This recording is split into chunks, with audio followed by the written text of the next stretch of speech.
नमस्ते दोस्तों, आज का टॉपिक है molecular orbitals and electronic configuration of diatomic molecules.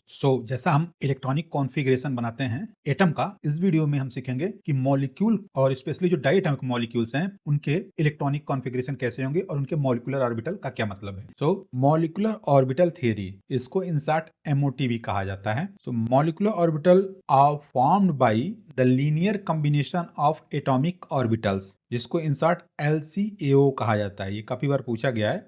इसमें एटॉमिक ऑर्बिटल के लीनियर कॉम्बिनेशन से मॉलिक्यूलर ऑर्बिटल बनते हैं। फॉर एग्जांपल, साई एक मॉलिक्यूलर ऑर्बिटल है। इसको हम ऐसे दिखा सकते हैं, ये मॉलिक्यूलर ऑर्बिटल है और ये दोनों क्या है, एटॉमिक ऑर्बिटल। एटॉमिक ऑर्बिटल के लीनियर कॉम्बिनेशन से मॉलिक्यूलर ऑर्बिटल बनते हैं। चलिए इसको डिटेल में समझते हैं। तो ये एक एटॉमिक ऑर्बिटल है जिसको हम phi 1 से डिनोट कर रहे हैं, और ये दूसरा एटॉमिक ऑर्बिटल है जिसको हम phi 2 से डिनोट कर रहे हैं। ओके, अब ये दोनों कंबाइन होके एक ऑर्बिटल बनाते हैं जिसको कहते हैं phi 1 प्लस phi 2। इसी को हम यहाँ पे साई बोल रहे हैं। और ये ऑर्बिटल, ये एक मॉलिक्यूलर ऑर्बिटल है। तो दो एटॉमिक ऑर्बिटल्स कंबाइन होके एक मॉलिक्यूलर ऑर्बिटल बना रहे हैं यहाँ पे।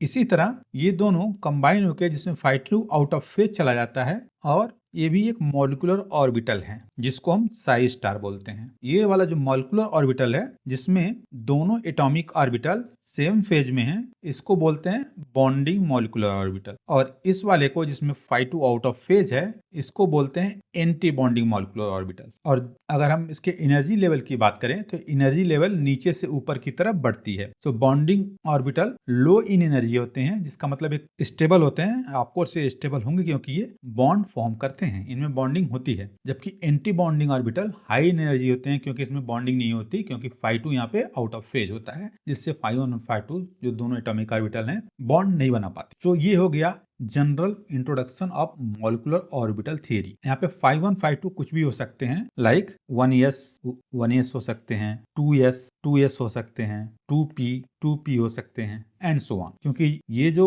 एटॉमिक ऑर्बिटल हैं इनको ही हम phi 1 और phi 2 बोल रहे हैं, और ये जब कंबाइन होते हैं तो मॉलिक्यूलर ऑर्बिटल बनाते हैं। अब आइए इस मॉलिक्यूलर ऑर्बिटल को एक पर्टिकुलर एग्जांपल से समझते हैं। यहाँ पे हमने एग्जांपल के तौर पे लिया है हाइड्रोजन मॉलिक्यूल।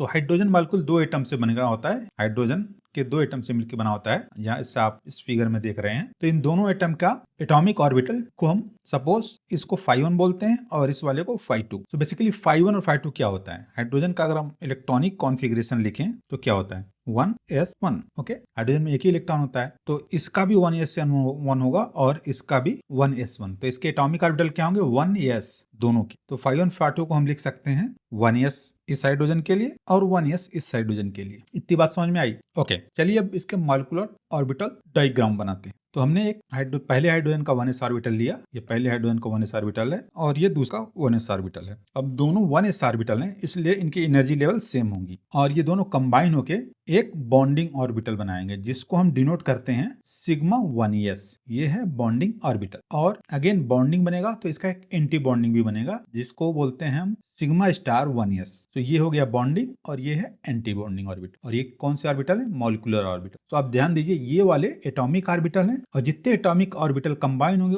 उतने ही मॉलिक्यूलर ऑर्बिटल बनाएंगे। तो यहाँ पे दो एटॉमिक ऑर्बिटल कंबाइन हो रहे हैं, तो एक बॉन्डिंग और एक एंटी बॉन्डिंग मॉलिक्यूलर ऑर्बिटल बना रहा है। एक हाइड्रोजन में कितने इलेक्ट्रॉन होते हैं, तो अगर 1s में एक इलेक्ट्रॉन है तो इसको हम इलेक्ट्रॉन की फिलिंग करते हैं यहाँ पे। तो एक इलेक्ट्रॉन यहाँ हो गया और इस वाले 1s में भी एक इलेक्ट्रॉन होना चाहिए, तो एक इलेक्ट्रॉन यहाँ हो गया। अब आफ्टर कॉम्बिनेशन के बाद जब मॉलिक्यूलर ऑर्बिटल बनाते हैं तो इलेक्ट्रॉन की फिलिंग कैसे होती है, पहले बॉन्डिंग ऑर्बिटल को फिल कर लेते हैं, फिर अगर इलेक्ट्रॉन बचते हैं तब एंटी बॉन्डिंग में जाते हैं। तो एक और एक दो, तो दोनों बॉन्डिंग मॉलिक्यूलर ऑर्बिटल में फिल हो जाएंगे और ये एंटी बॉन्डिंग खाली रहेगा। तो ये मॉलिक्यूलर ऑर्बिटल डायग्राम है किसका, हाइड्रोजन मॉलिक्यूल का। अब इससे हम क्या क्या इंफॉर्मेशन ले सकते हैं, तो पहला है कि हम इससे हाइड्रोजन मॉलिक्यूल का बॉन्ड ऑर्डर निकाल सकते हैं। ये एनर्जी आपको ऐसे नीचे से ऊपर की तरफ बढ़ेगी। और हर बार हमें मॉलिक्यूलर ऑर्बिटल डायग्राम नहीं बनाएंगे, तो इसको इन शॉर्ट में अगर हम इसका मॉलिक्यूलर ऑर्बिटल इलेक्ट्रॉनिक कॉन्फ़िगरेशन लिखना चाहें तो इस तरह लिखेंगे, सिग्मा 1s स्टार, और सिग्मा 1s में दो इलेक्ट्रॉन है तो यहाँ पे हमने दो लिख दिया है। अगर और भी ऑर्बिटल होते,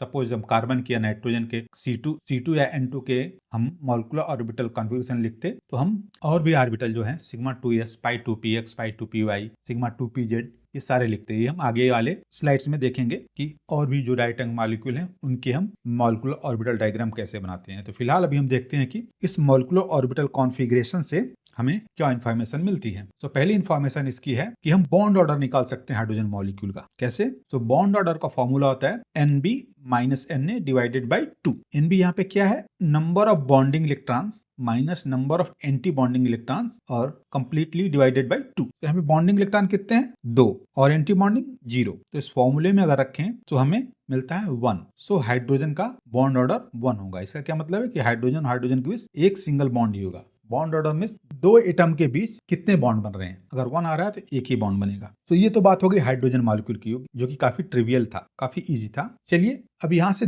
होमोन्यूक्लियर डायटोमिक मॉलिक्यूल के लिए दो केस बनते हैं। पहला केस है होमोन्यूक्लियर डायटोमिक मॉलिक्यूल जिसमें टोटल नंबर ऑफ इलेक्ट्रॉन 14 या 14 से कम हो। यहाँ पे देखिए लेस देन और इक्वल टू है, तो ये टोटल नंबर इलेक्ट्रॉन या तो 14 हो या उससे कम हो। उसके केस में मॉलिक्यूलर ऑर्बिटल कॉन्फ़िगरेशन क्या होगा? सो यहाँ पे हमने एग्जांपल लिया है N2।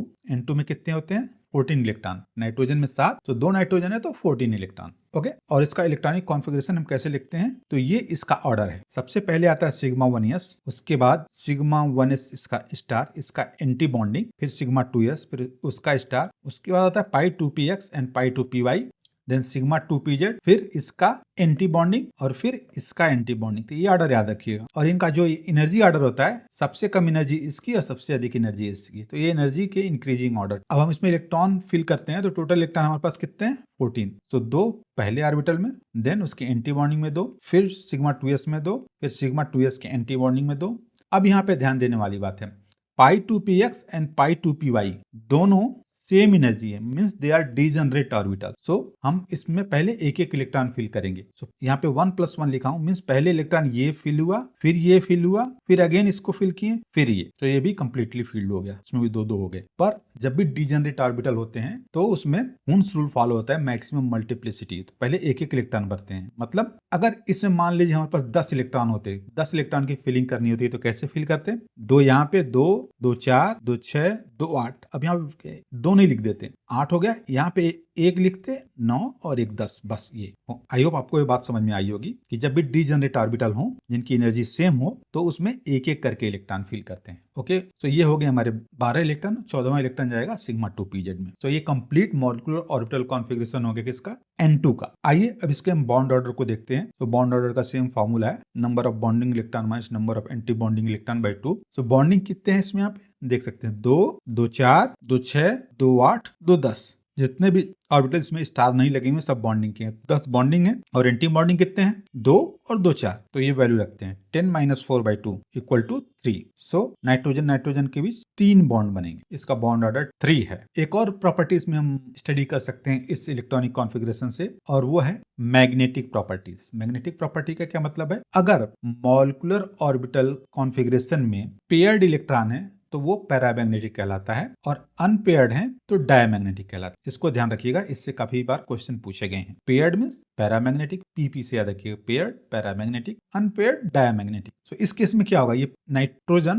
पैरामैग्नेटिक होगा या डायमैग्नेटिक? जी हाँ, बिल्कुल सही। कोई भी अनपेयर्ड इलेक्ट्रॉन नहीं है, यहाँ पे सारे पेयर्ड हैं। So paired means paramagnetic, so nitrogen यहाँ पे पैरामैग्नेटिक होगा। अब आइए इसका दूसरा केस देखते हैं जिसमें होमोन्यूक्लियर डायटोमिक मॉलिक्यूल्स जिसमें टोटल नंबर ऑफ इलेक्ट्रॉन 14 से अधिक हो। सो इनका मॉलिक्यूलर ऑर्बिटल एनर्जी लेवल्स कैसा होगा, आइए देखते हैं। तो इसके लिए हमने यहाँ पे एग्जांपल लिया है O2 का, O2 मॉलिक्यूल का, जिसका टोटल नंबर ऑफ इलेक्ट्रॉन 16 होगा। 2 ऑक्सीजन है इसलिए 16, एक ऑक्सीजन का 8 तो 2 ऑक्सीजन का 16, और ये इसका इलेक्ट्रॉनिक कॉन्फ़िगरेशन होगा। यहाँ पे ध्यान देने वाली बात है कि पिछले ऑर्बिटल में हमने देखा था कि यहाँ तक तो सेम था, उसके बाद ये पहले आ जाता था और ये बीच में आता था, बट यहाँ पे ये पहले आ जाएगा और ये दोनों बीच में आएंगे, फिर इसका एंटी बॉन्डिंग। तो ये ऑर्डर याद रखिएगा। अब चलिए इलेक्ट्रॉन की फिलिंग करते हैं। तो टोटल 16 इलेक्ट्रॉन है ऑक्सीजन में, ऑक्सीजन मॉलिक्यूल में। तो 2 सिग्मा 1s में, 2 उसके एंटी बॉन्डिंग, फिर सिग्मा 2s में 2, फिर इसके एंटी बॉन्डिंग में 2, फिर सिग्मा 2pz में 2। कितने हो गए? 10 हो गए। फिर इसमें याद रखिएगा एक एक करके भरे, मैंने डायरेक्टली 2 लिख दिया है क्योंकि आगे भी इलेक्ट्रॉन्स हैं। तो अभी कितने हो गए? 2 2 4 2 6, 2 8, 2 10, 2 12, 2 14, अभी 16 बचे। अब हम यहाँ पे 2 नहीं लिख सकते, एक एक करके, क्योंकि ये डिजेनरेट ऑर्बिटल है। सो एक इसमें और एक इसमें, टोटल हो गए 16। तो ये इसका हो गया molecular energy levels diagram of oxygen molecule. भाई इसके बॉन्ड ऑर्डर कैलकुलेट करते हैं। So same formula Nb - Na/2। अब इसमें बॉन्डिंग इलेक्ट्रॉन कितने हैं? 2, 2 4, 2 6, 2 8, 2 10, 10 बॉन्डिंग इलेक्ट्रॉन है। और एंटी बॉन्डिंग कितने हैं? 2, 2 4, 5, 6। तो यहाँ पे हम फॉर्मूला पुट करेंगे 10 - 6/2, that is 2। So oxygen oxygen के बस कौन सा बॉन्ड होगा? Double bond. ओके। और अगर इसके मैग्नेटिक प्रॉपर्टी की बात करें तो इसमें अनपेयर्ड इलेक्ट्रॉन है क्या? हाँ बिल्कुल, यहाँ पे देख सकते हैं कि अनपेयर्ड इलेक्ट्रॉन है। अनपेयर्ड इलेक्ट्रॉन है, एक एक इलेक्ट्रॉन दोनों पाई ऑर्बिटल्स, पाई एंटी बॉन्डिंग ऑर्बिटल्स में है। सो ये अनपेयर्ड इलेक्ट्रॉन होने की वजह से डायमैग्नेटिक नेचर होगा। So this is all about the molecular orbital diagram of homonuclear diatomic molecule. Next video में हम बात करेंगे molecular orbital diagram of heteronuclear diatomic molecule, for example CO, HF, NO। अगर आपको ये वीडियो अच्छा लगा हो तो please like and subscribe my channel, जिससे हमें काफी मोटिवेशन मिलता है। तो चलिए मिलते हैं नेक्स्ट वीडियो में, तब तक के लिए take care, see you soon.